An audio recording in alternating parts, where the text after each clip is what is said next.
Cənubun ürəyi dedi, gəlib çıxdıq. Bəli, biz Lənkərandayıq. Gəlin görək, Lənkəran ustaları öz məharətlərini necə göstərəcək?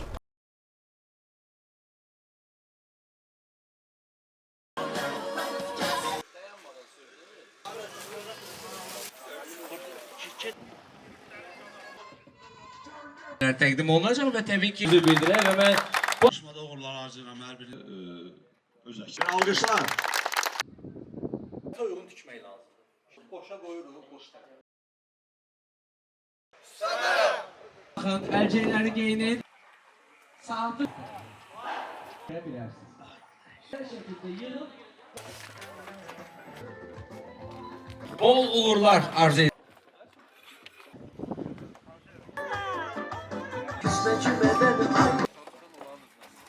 Bundan başka evin içerisi kış...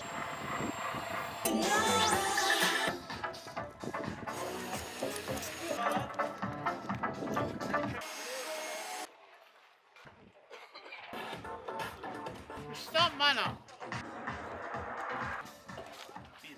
Aşağıda Açıkta görünecek. Şad.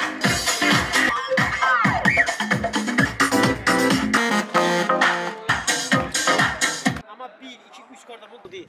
2 bu oldu, 3. 3. Biz Lənkəran ustaları gücümüzü göstərdik, adımızı bayrağa yazdıq.